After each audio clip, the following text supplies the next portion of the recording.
Bismillahirrahmanirrahim. Assalamualaikum warahmatullahi wabarakatuh. Waalaikumsalam. Selamat pagi Bapak Ibu. Pagi. Terima kasih atas kehadirannya.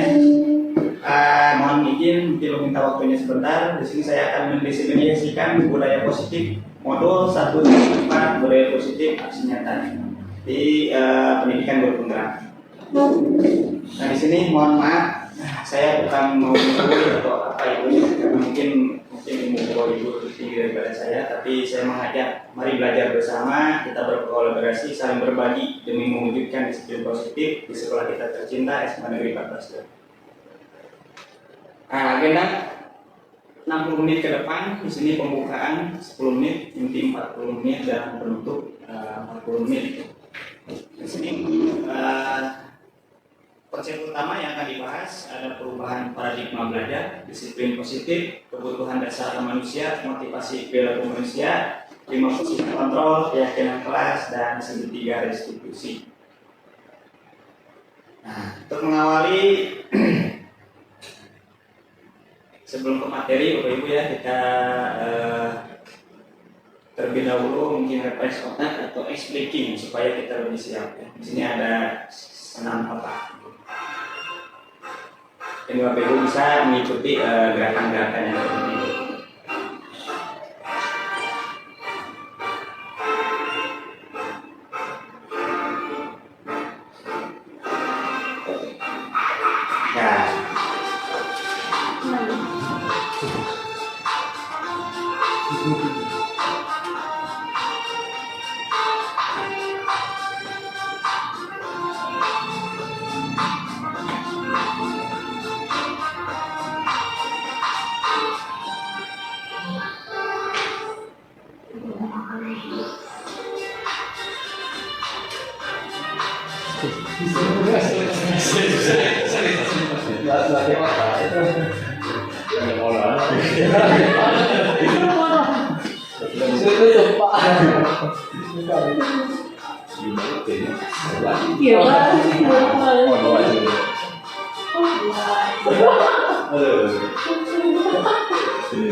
Susah.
Bagaimana Bapak Ibu, Pak Baliun?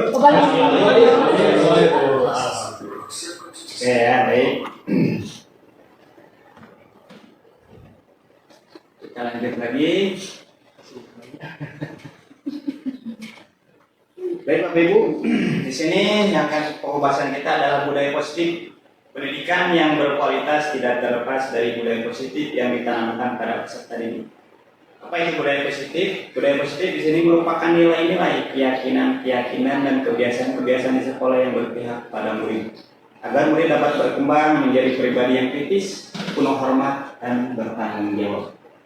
Nah, dalam rangka menciptakan lingkungan yang positif, maka setiap warga sekolah dan pemangku kepentingan perlu saling mendukung, menghayati, menerapkan nilai-nilai kebajikan yang telah disepakati bersama. Nah, di sini sebagai kita seorang guru ya memiliki peran untuk membangun atau mewujudkan budaya positif di sekolah.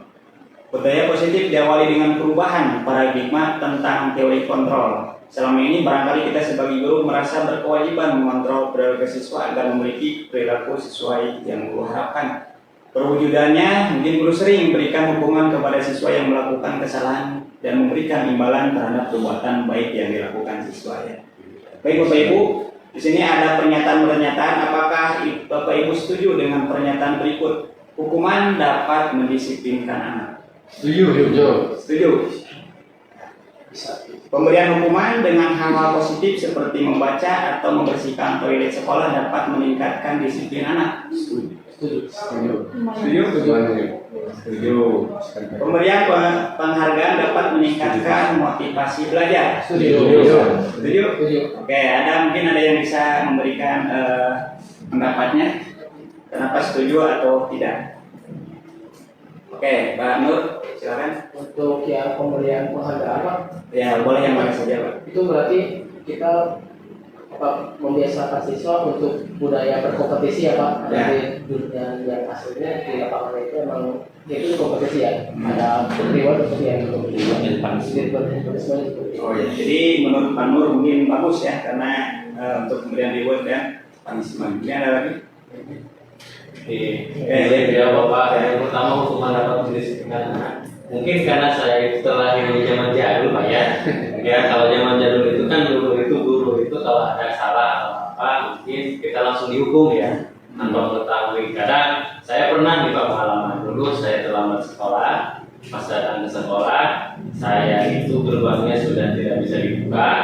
Pas saya mau masuk lagi itu saya dapat hukuman itu saya disuruh lari dulu Pak, kemudian disuruh bersih toilet, kemudian disuruh kalau tidak salah dulu itu membereskan sepatu.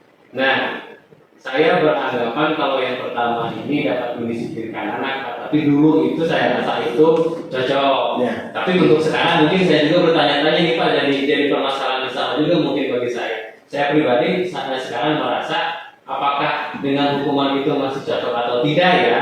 Mungkin di forum ini nanti bisa menemukan solusinya. Karena kan kalau sekarang saya tidak tahu apakah mental siswanya itu boleh saya katakan sekuat dulu atau tidak gitu kan. Kalau dulu mungkin kita bermain fisik itu oke ya, siswanya tidak ada masalah, orang tuanya tidak masalah. Kalau sekarang mungkin saya juga bertanya-tanya apakah ini masih bisa dilakukan atau tidak. Terima kasih Pak. Ya baik, terima kasih. Mungkin ada lagi dari yang lain?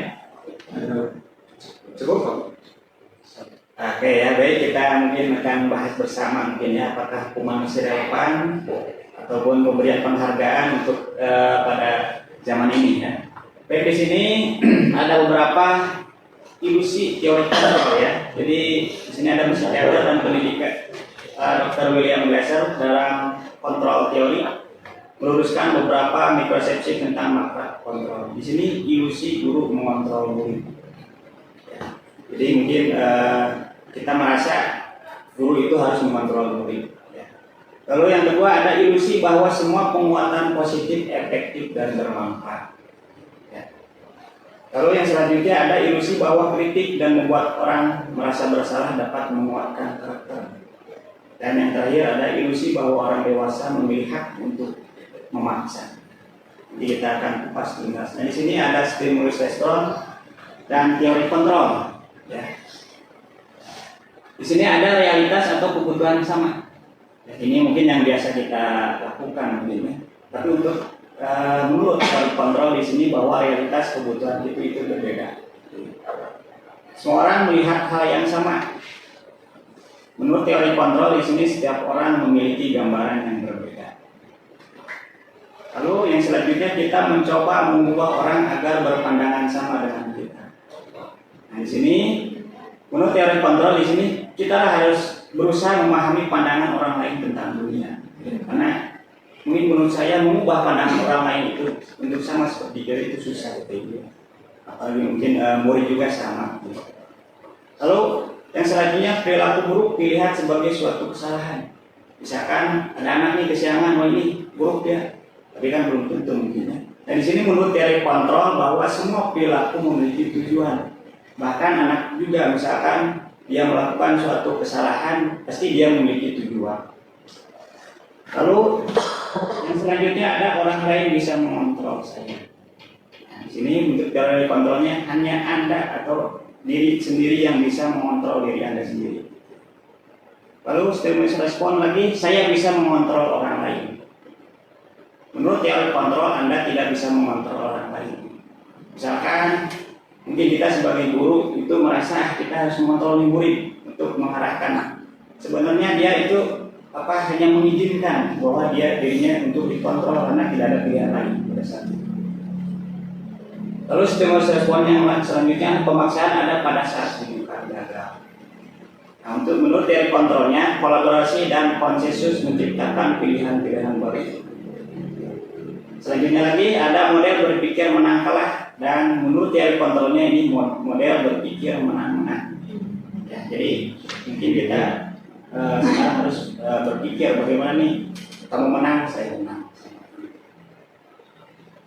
Bapak Ibu, di pembelajaran paradigma baru ini ya dirancang berdasarkan prinsip pembelajaran yang terdiferensiasi sehingga peserta didik belajar sesuai dengan kebutuhan dari tahap perkembangannya yang nantinya tetap bermuara di profil pelajar Pancasila. Jadi perubahan paradigma pembelajaran ini merupakan pergeseran antara stimulus respon yang tadi menjadi teori kontrol.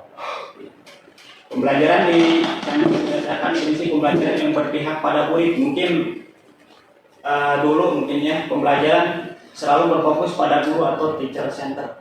Nah, mungkin dengan ini kita harus bisa merubah paradigma berpikir itu menjadi pembelajaran yang lebih berpihak pada murid.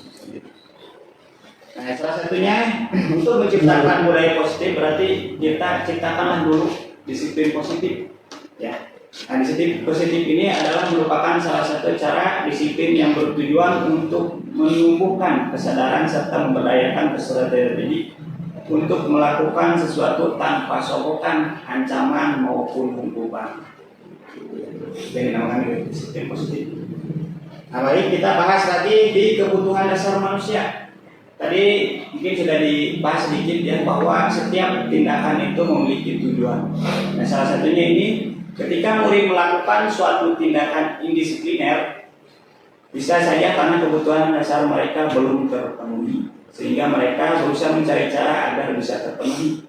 Nah, ini salah satunya ada 5 kebutuhan dasar manusia. Yang pertama bertahan hidup, yang kedua rasa kasih sayang dan rasa diterima, penguasaan, kebebasan dan kesenangan. Nah, lanjut lagi di sini ada motivasi perilaku manusia. Nah, motivasi merupakan dorongan yang timbul pada diri seseorang. Nah, di sini ada 3 motivasi perilaku manusia yang mendorong sikap itu sendiri ya. Di sini ada menghindari ketidaknyamanan dan hukuman. Misalkan murid terpaksa harus misalkan berangkat pagi dan lain sebagainya karena mereka takut hukuman. Jadi itu merupakan motivasi intrinsik, ekstrinsik. Lalu yang kedua, mendapat imbalan atau penghargaan dari orang lain. Murid melakukan disiplin diri karena ia ingin mendapatkan imbalan. Ini merupakan motivasi ekstrinsik juga. Dan selanjutnya, yang ketiga, menghargai nilai-nilai kebajikan diri sendiri.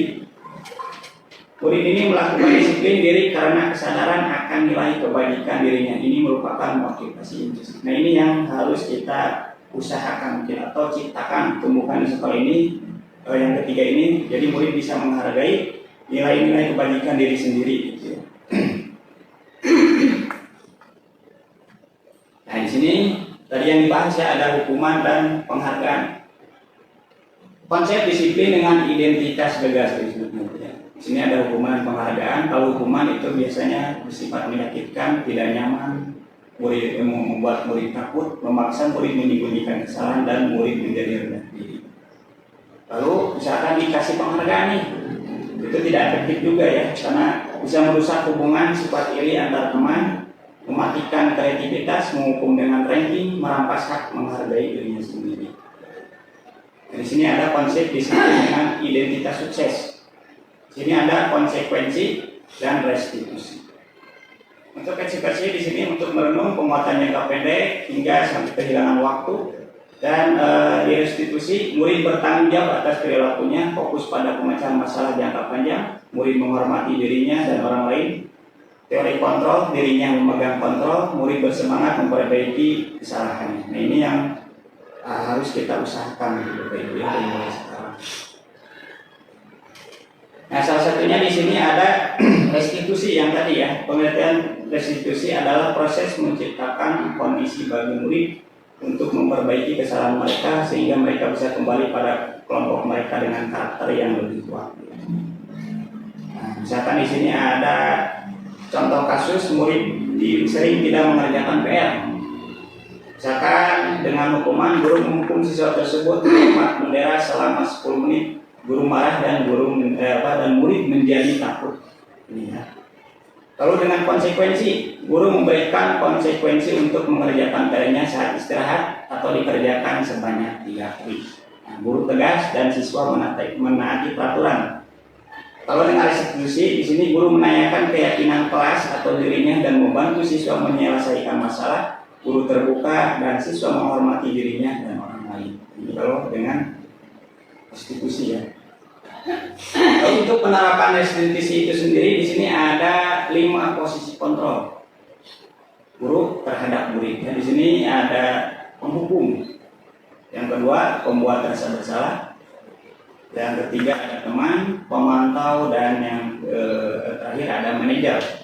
Untuk bisa lebih paham tentang 5 posisi kontrol ini, di sini saya sediakan video tentang 5 posisi kontrol.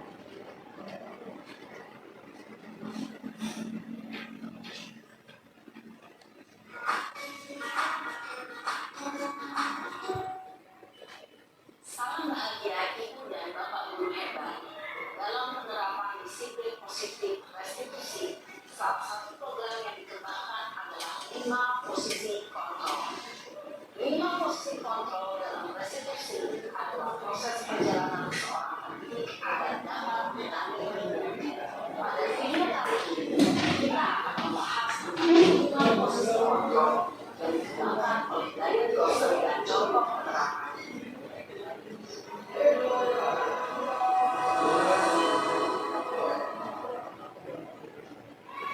Posisi kontrol itu adalah 1.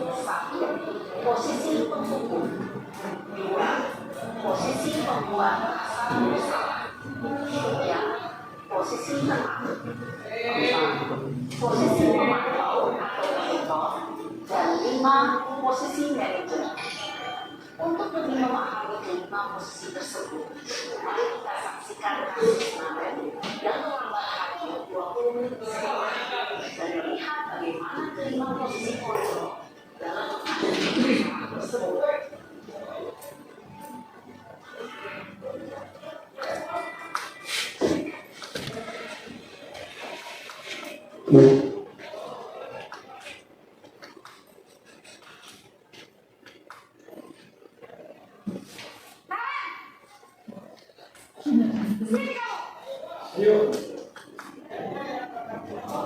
Selalu terlambat.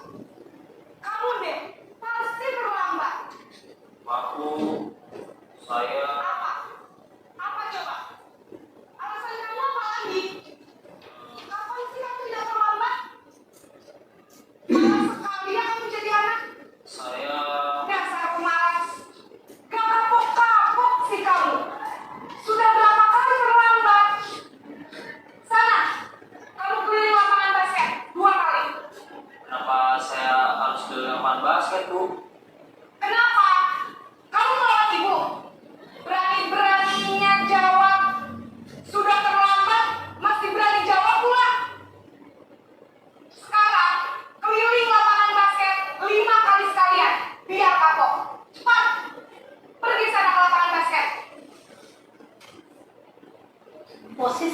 hukum biasanya berbicara dengan nada menghardik, menunjuk-nunjuk, menyakiti, dan mendidik. Hukuman bisa berupa fisik maupun psikis. Ibu dan bapak guru hebat. Dampak yang terjadi pada murid ketika guru berada pada posisi. Tapi kalau untuk jenjang bawah kayaknya tidak mungkin ya. Kalau untuk jenjang bawah SD atau TK mungkin enggak ya. SMP, SMA.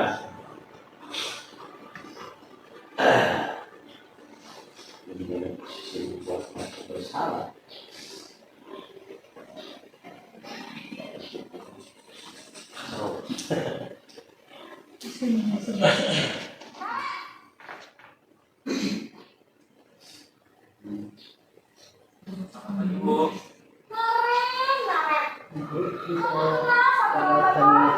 Kenapa dia tidak kesian terus itu Kamu senang ya bikin ibu susah ya? dia bohong dan Nanti ibu yang ditegur bapak kepala sekolah, nak. Disangka ibu tidak bisa membina kamu. Duh, gimana ini? Maaf Bu. Duh, Gusti Naren. Kamu suka ya kalau ibu ditegur bapak kepala sekolah? Terus, sekarang ibu harus tulis apa yang di buku absen? Ini kamu sudah sering terlambat loh. Ibu harus apa coba? Maaf Bu. Maaf sekali. Ya sudah, lain kali jangan bikin ibu susah lagi ya nak ya. Ibu tidak akan kuat lagi kalau kamu begini terus. Bisa jantungan kalau Baik. tegur bapak kepala sekolah. Terus aja Bu, Sekarang terus aja Bu. kelas. Maaf ya Bu. Maaf sekali. Posisi pembuat rasa bersalah berbicara dengan nada tenang, cenderung lembut. Namun kata-kata yang dikatakan membuat murid merasa menjadi orang yang gagal, memandang buruk dirinya sendiri, merasa tidak berharga, dan tidak sanggup menghancurkan orang lain. Ketika guru mengambil posisi pembuat rasa bersalah, murid akan menganggap dirinya yang bersalah dan ia akan menyimpan emosi negatif tersebut di dalam dirinya. Gimana ya? Tapi kalau pas sebenarnya motornya di restoran, tahu lepas tiap hari. Mas itu kan gampang ya kalau kasih terima. Paling gampang. Karena di posisi motor. Karena posisi dulu. Ya itu. Wah, sudah jam berapa ini nak? Satu lagi ya sayang. Habis teman saya lupa mengontak saya Bu. Kamu malah menyalahkan ibu kamu. Kamu bukannya anak yang larinya paling kencang. Kok terlambat sih? Udah SD. Iya Bu. Saya memang orang tadi. Jadi Siapa sih kalau saya sampai itu? tetap gak kejar Bu. Ya sudah sekarang. Nanti lain kali larinya lebih kencang lagi ya. Biar gak terlambat lagi. Bikin senang ibu. TK Demi sudah ibu. bisa coba. Bisa? Bisa lah Bu. Ya sudah sekarang masuk kelas. Ibu beresin urusan absen kamu. Kamu ini ada-ada saja. Dalam posisi teman, guru berbicara dengan nada suara ramah, akrab, cenderung bersenda gurau untuk menjaga suasana tetap santai. Murid akan merasa senang, aman, dan akrab dengan guru. Identitas yang tercipta adalah identitas sukses atau berhasil. Tinggal aja. Kamu yang jatuh.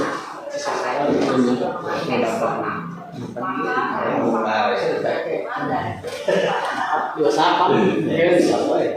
Ya namanya bisa dibaca.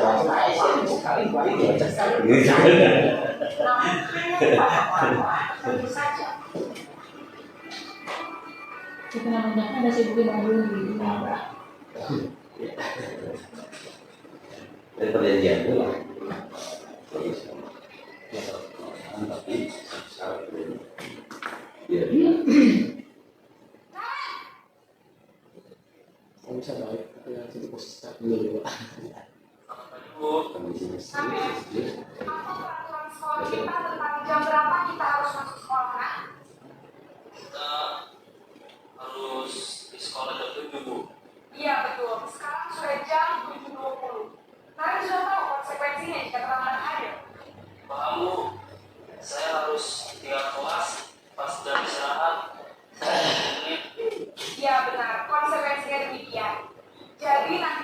9.30, pas istirahat, kamu harus tinggal di kelas, kerjakan tugas tambahan untuk ketertinggalan main, ya? Baik, Bu. Posisi pemantau mengandalkan penghitungan atau data untuk mengontrol murid. Guru mengarahkan murid berdasarkan peraturan dan konsekuensi. Seorang pemantau menunjukkan alasan dan ekspresi wajah yang datar dan cenderung formal. Manajer. Tiga tadi pas gimana? Oh, itu sebenarnya. Iya, itu paling terbaik. Tadi pantau ya, betul sangat kan terpantau. Iya. Oh, kasihan nanti.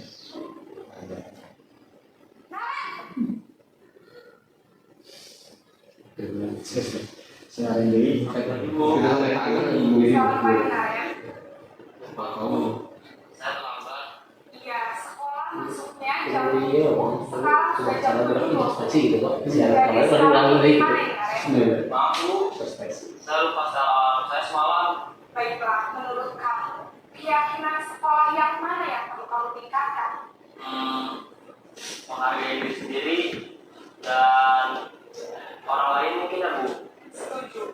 Jadi, apakah Naren meyakini prinsip saling menghormati tersebut? Iya, Bu. Saya meyakininya. Apakah Naren bersedia memperbaiki masalah keterlambatan ini? Bersedia, Bu.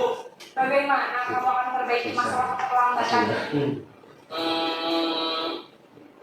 Saya akan coba untuk tidak lupa menyetel alarm saya, Bu.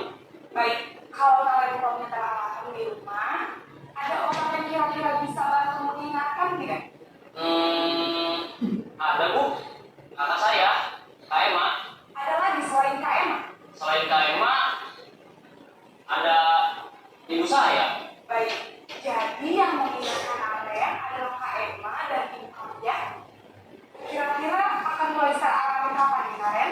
Setelah pulang sekolah, akan segera saya lakukan. Baik, jadi Naren akan setel alarm untuk bangun besok pagi dan akan diingatkan oleh kakak dan ibu dan Naren ya. Ada lagi yang mungkin perlu dilakukan, Naren? Agar tidak terlambat bangun lagi. Tidak ada, Bu. Baik, Naren. Terima kasih untuk kerjasama kamu. Sekarang kamu mau kembali ke kelas untuk belajar. Baik, Bu. Terima kasih.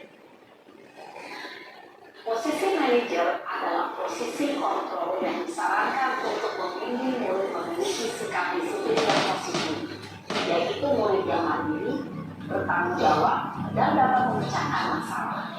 Tujuan dari posisi ini adalah agar murid dapat berefleksi atas tindakannya.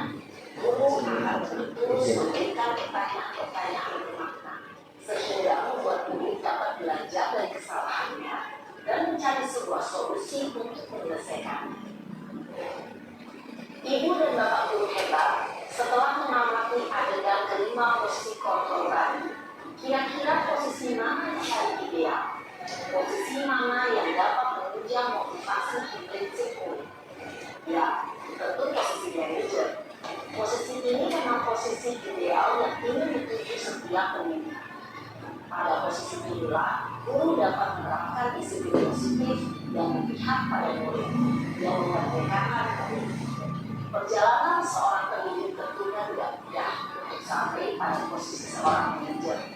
Namun, tujuan kita pasti, yaitu menciptakan murid-murid yang mandiri, merdeka, dan bertanggung jawab. Semoga penggambaran 5 posisi kontrol yang telah diperlihatkan ini dapat menjadi ajang refleksi bagi kita semua, agar dapat terus mengasah dan menerapkan disiplin positif yang memerdekakan murid. Mari terus berlatih dan bersemangat. Selamat menerapkan. Salam dan bahagia, Ibu dan Bapak Guru hebat.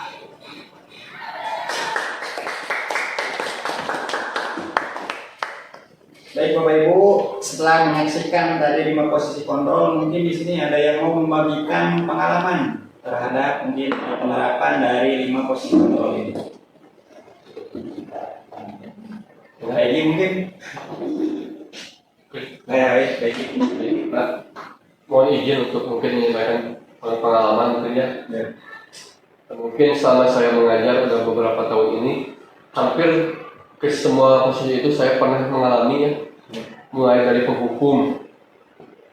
Pasti kan kita hampir semuanya itu penghukum itu, apalagi zaman dulu sebelum ada sekarang HAM ya, kita berani atau juga pasti melaksanakan hukuman itu, mau hukuman verbal atau fisik pasti. Tapi kan kalau zaman sekarang kan kita pikir-pikir dulu kalau mau menghukum ya, apalagi hukum fisik pikir dulu. Takutnya kena HAM kita.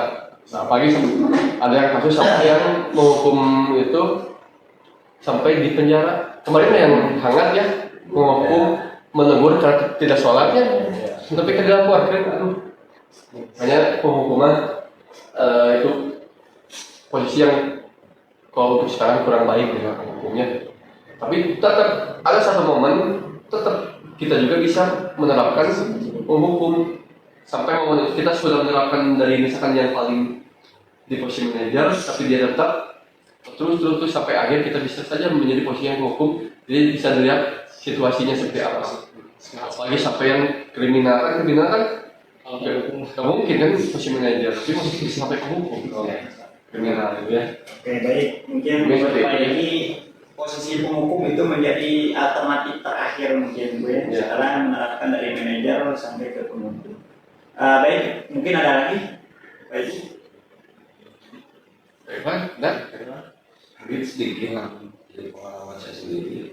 Jadi kalau misalkan dulu waktu 2002 waktu dia sampai, mungkin posisi saya dari posisi penghukum yang mungkin lebih kencang daripada di sini, karena lingkungan terminal di sini. Ada dekat dengan para calon, jadi ya istilahnya dibantu sama mereka juga. Untuk sekarang itu sudah dilihat dari segi cara berpikir anak pun sudah berubah. Jadi dulu mereka tidak takut kepada kita, segan. Sekarang mereka berubah karena orang tuanya punya itu ikut andil. Kalau dulu kan aku masuk sekolah besok, gimana sekolah yang penting bukan benar. Nah sekarang kan orang tua jadi ikut istilahnya ikut campur maksudnya, lalu ikut berpartisipasi, dan akhirnya jadi kebablasan gitu.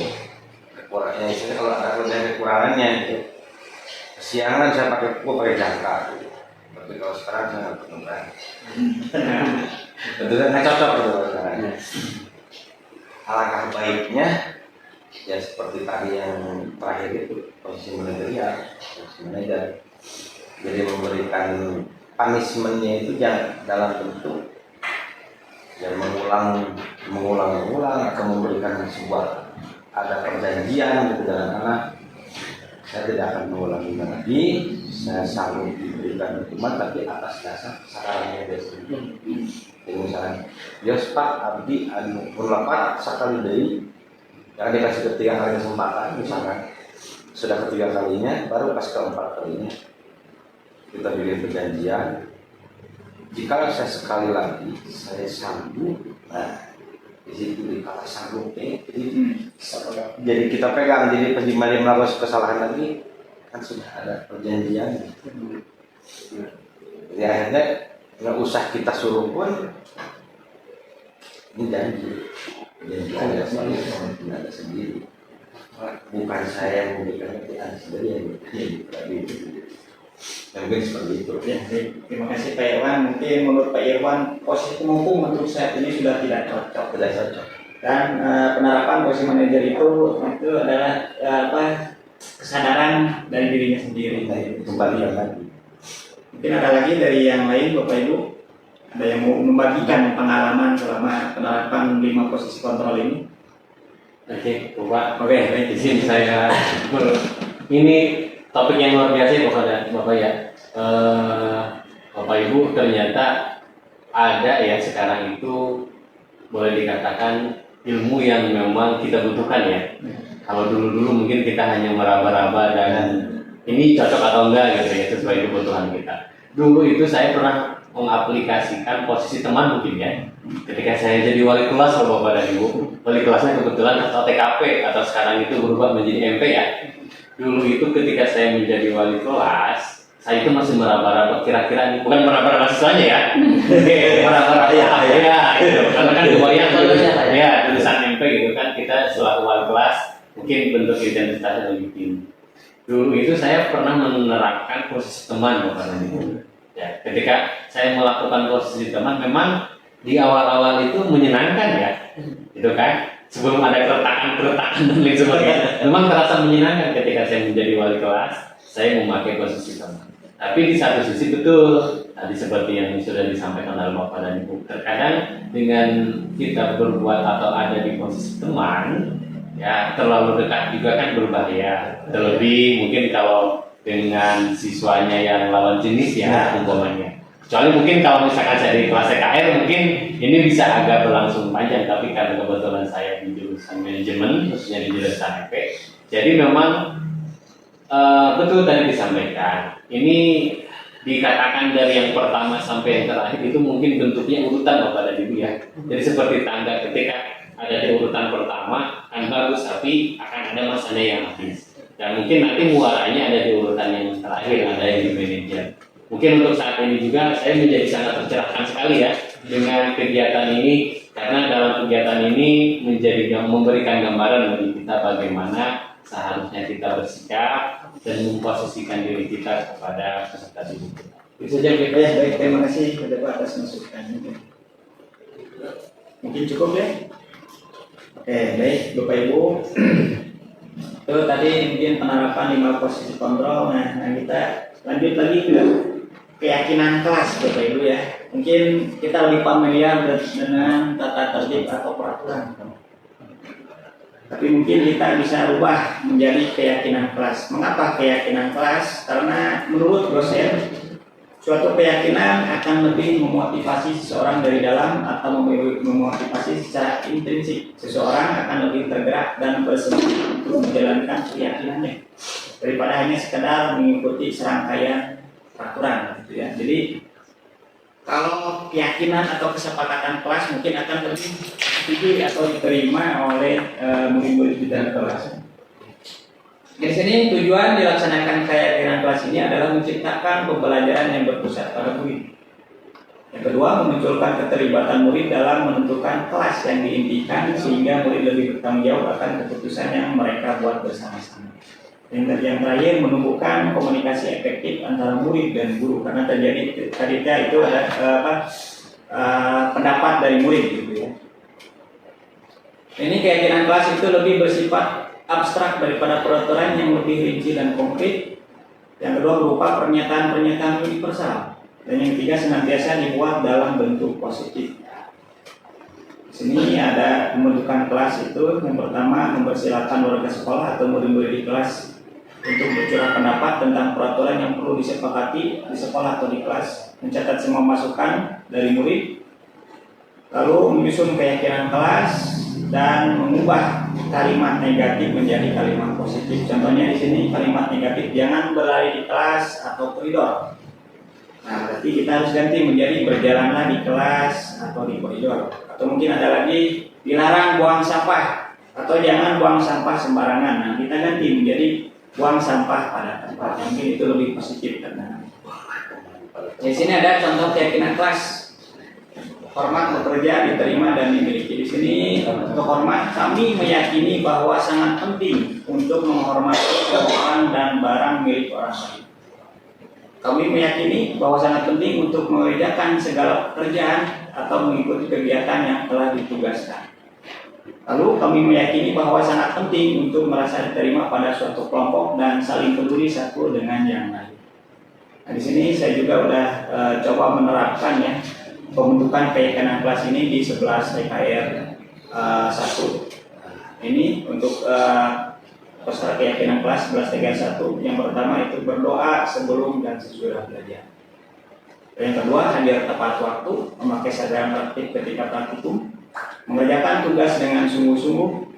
Saya menyadari bahwa sangat penting untuk menghargai dan menghormati orang lain. Lalu yang keenam, saya menyadari bahwa sangat penting untuk menjaga kebersihan kelas.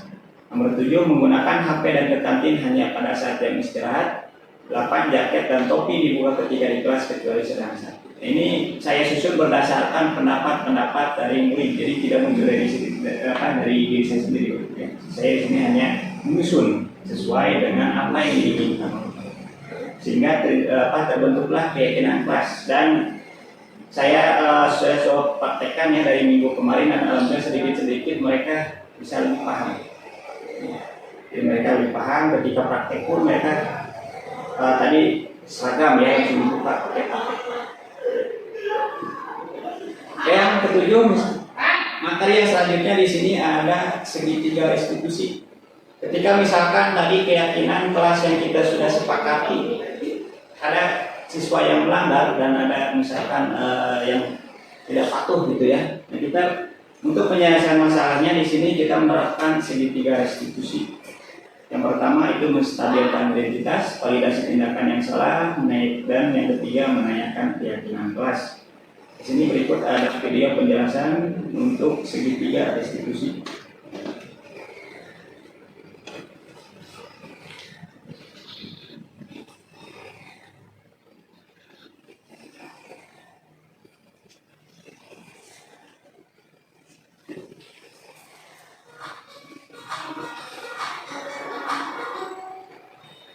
Salam berbahagia Ibu dan Bapak Guru hebat.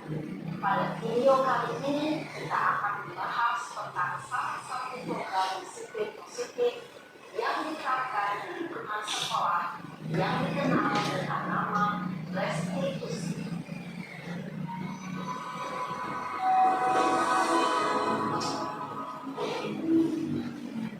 Restitusi dikembangkan oleh pakar pendidikan Dayan Gosen, berlandaskan pada teori kontrol William Gibson. Segitiga restitusi adalah suatu proses dialog yang dijalankan oleh guru atau orang tua agar dapat menghasilkan murid yang mandiri dan bertanggung jawab. Pada saat guru di posisi manajer, aspek yang dikembangkan pada murid adalah motivasi kompetensi, sehingga penanaman nilai-nilai kebajikan dapat tumbuh dan berubah menjadi suatu kebiasaan positif yang akhirnya membentuk karakter. Proses dialog ini terdiri dari 3 langkah yang digambarkan pada 3 sisi pada segitiga restitusi. Sisi pertama adalah menstabilkan identitas. Sisi yang kedua adalah validasi tindakan yang salah. Dan sisi yang ketiga adalah menanyakan keyakinan. Ibu dan Bapak Guru, berikut ini akan ditunjukkan bagaimana seorang guru berada dalam posisi manajer menggunakan penerapan segitiga restitusi.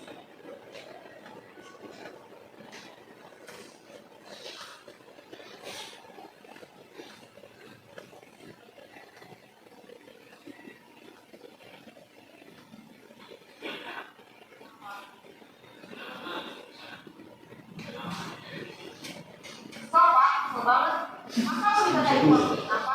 Ya aku marah lah. Aku balik ngatain Eka di depan kelas. Banget. Oh gitu. Ya pasti kamu marah dan kesal. Bapak juga akan marah apabila ada yang menegur Bapak seperti itu. Kemudian pada saat itu kamu mau melakukan apa? Ya saya ngatain Eka apa? Banget. Saya minta tugas dia di depan teman-teman lain. Oh gitu. Pasti kamu melakukan itu karena suatu alasan tertentu kan? Iya lah, saya diam saja Pak. Ya saya bela diri lah. Masa saya disuruh sama Ya, pertahanan atau itu sesuatu untuk kamu tidak berkata-kata. Iya Pak. Saya masih bersabar dan saya mengatakan saya. Terus padahal saya pasti bela diri lah. Ya pasti ya. Tapi kamu memilih untuk bertahan dan bersabar. Kamu memilih untuk tidak berbuat lebih parah lagi. Nah, sekarang coba bertanya saya.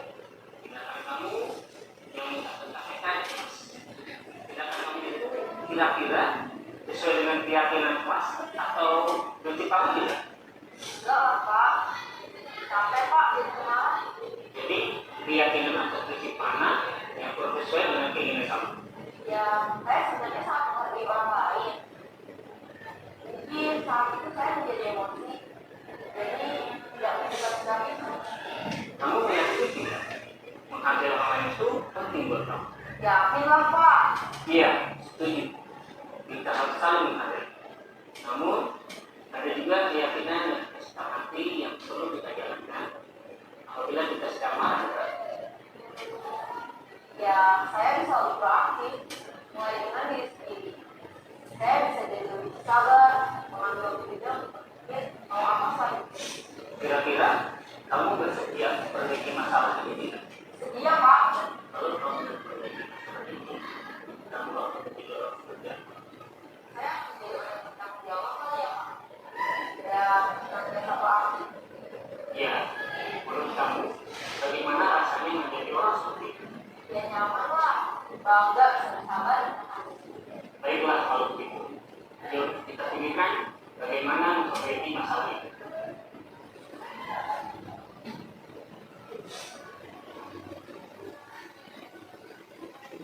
Ibu dan bapak ibu hebat.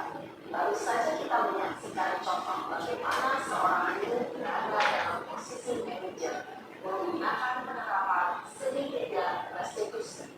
Mari kita bahas satu persatu. Pada sisi pertama, menstabilkan identitas berdasarkan pada prinsip bahwa membuat kesalahan adalah bagian dari proses pembelajaran. Sisi pertama dari segitiga ini berperan menggeser identitas murid dari identitas gagal ke identitas sukses. Murid yang sedang bertingkah laku yang tidak pantas atau menarik diri saat itu sedang mengalami identitas gagal. Bila kita mengkritiknya, maka prosesnya tidak akan berubah. Kita bisa mengajukan pernyataan-pernyataan ini. 1. Membuat kesalahan sesuatu yang wajar. 2. Manusia tidak ada yang sempurna. 3.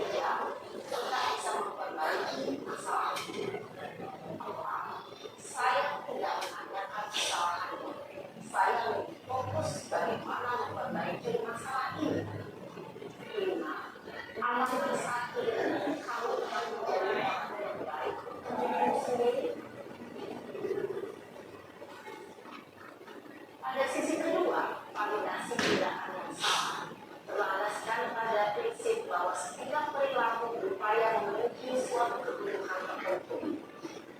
Guru yang telah memahami teori kontrol akan bergeser dari pemikiran stimulus respon menjadi proaktif dan mencoba untuk mengenali tujuan dari perilaku murid, mengenali dan mengakui kebutuhan ini dapat memperbaiki hubungan dengan diri tersebut.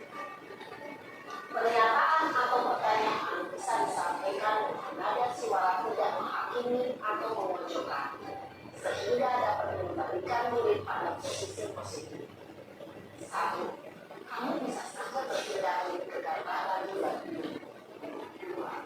Kamu bukan melakukannya atas suatu alasan tertentu.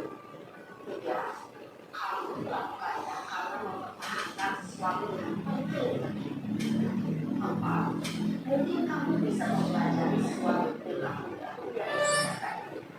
Bersediakah kamu mempelajarinya? Selanjutnya, kita akan simak sisi terakhir dan menanyakan keyakinan.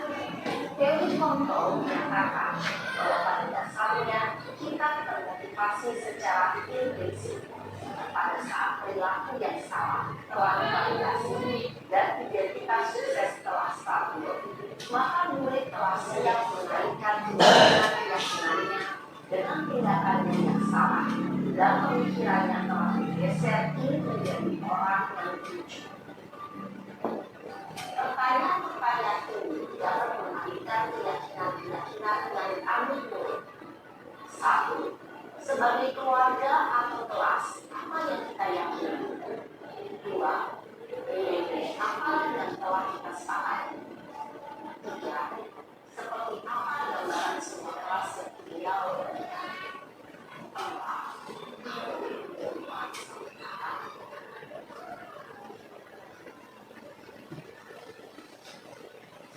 Dalam menerapkan segitiga restitusi, perlu memperhatikan beberapa hal. 1. Perilaku yang salah perlu dikaitkan dengan nilai-nilai atau keyakinan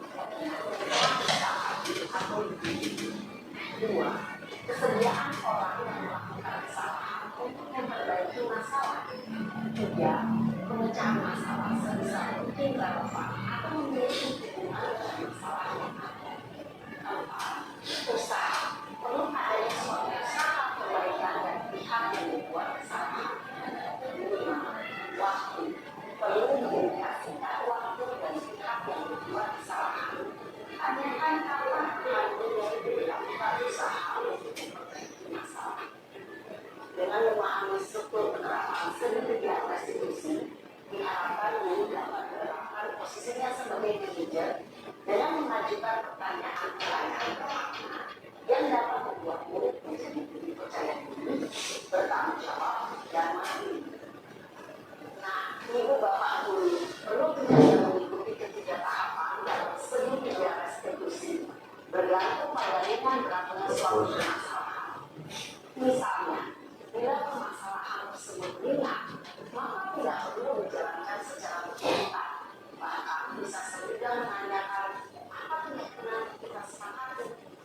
Dengan menjalankan seni tiga restitusi, dengan mengajukan pertanyaan-pertanyaan bermakna, diharapkan murid menjadi kuat secara pribadi, dapat membuka wawasan hidup agar dapat menyelesaikan permasalahan sendiri, semakin percaya diri, mandiri, dan merdeka.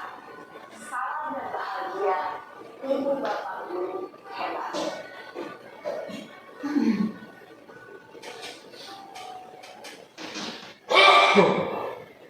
Bapak Ibu, itu adalah contoh dari penerapan segitiga restitusi yang tadi ada menstabilkan identitas, validasi tindakan yang salah, serta menanyakan keyakinan.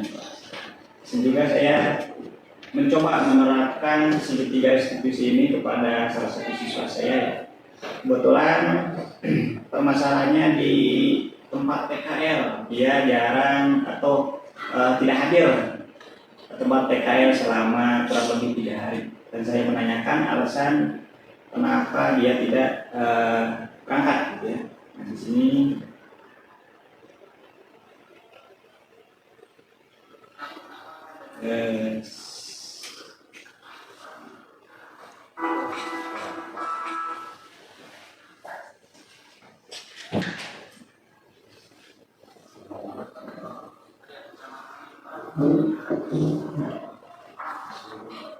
Kayak suhu, emangnya suhu. Honor ya.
nah itu mungkin Bapak Ibu ya, meskipun agak masih kaku gitu ya, masih mencoba saya juga terapkan, dan mudah-mudahan kita juga bisa mengimplementasikan apa yang saya sampaikan ini di sekolah kita mungkin Bapak Ibu ya.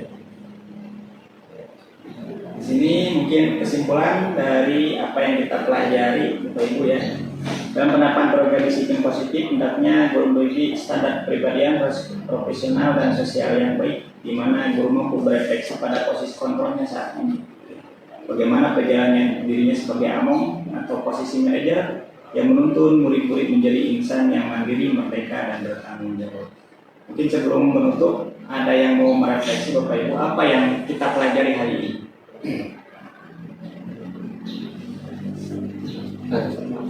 Padahal apa ada Bu? Kira ada yang berpikir Bapak Ibu? Jawab. Oke, ya, jawab. Izin menjawab saya. Sebelumnya terima kasih atas kegiatan yang sudah Bapak laksanakan, kegiatan diseminasi ini betul-betul mencerahkan Pak yang pertama bagi kami, menjadi gambaran bagi kami bagaimana seorang guru yang ideal, tentunya guru yang sekali lagi yang tadi ya seperti Bapak sampaikan, kita harus membaca ataupun juga melihat adanya profil pelajaran Pancasila, kemudian ketika ada permasalahan kita harus menyelesaikan dengan segitiga institusi, kemudian 5 posisi kontrol itu merupakan suatu hal yang luar biasa ya bagi kami. Semoga tadi seperti yang Bapak sampaikan, kita bisa menjadi salah satu pelaku yang bisa menerapkan hal itu dan tentunya akhirnya kita bisa menumbuhkan budaya positif di kelas kita seperti itu Bapak dan Ibu, dan akhirnya mungkin sekolah kita itu menjadi sekolah yang positif yang bisa menjadi tempat yang nyaman dan juga menjadi tempat siswa kita belajar. Mungkin itu cara refleksinya. Terima Ya, kasih. baik Pak Joko ya. Mungkin dari yang lain ada lagi mungkin ada cukup. Lagi? Oh ya, mana kamu Pak? Dari pembelajaran dari yang telah kita sampaikan kemudian untuk diberitahu itu ya bahwa kita sebagai pengajar agama itu bukan hak pembelajaran atau bukan untuk kemudian di kegiatan kita juga profesi kita pasti ada konflik ataupun perbedaan dengan siswa, tapi dengan yang disampaikan oleh Pak Abdul ini itu merefleksikan bahwa tidak semua masalah itu akhirnya jelek, tapi harus kita mencari dengan baik ya, dengan 5 kontrol ini ya, untuk mendapatkan win-win solution yang tidak ada di siswa, yaitu tidak ada terdiskriminasi di kita juga sebagai pelajar juga sama, kita juga tidak ada kesepakatan di pasar ataupun kita hanya memaksakan saja ke siswa juga. Terima kasih. Terima kasih Pak Nur. Ya, itu mungkin ya seperti yang Pak Nur ini yang kita harus menjadi contoh bagi murid-murid kita. Dan Bapak Ibu guru mungkin saya ucapkan terima kasih kembali untuk Ibu ya. Mudah-mudahan apa yang saya sampaikan bisa bermanfaat bagi Bapak Ibu semua, bisa menerapkan budaya positif ini seperti Bapak Ibu. Mungkin ini akhir dari pertemuan kita ya. Wabillahi taufiq wal hidayah. Wassalamualaikum warahmatullahi wabarakatuh. Waalaikumsalam. Sebelumnya pada Ibu masih ingat salut? Ya, Oke, masih ingat ya. Oke, pada Ibu sebelum diakhiri tepuk salut kepada Abdul Fatah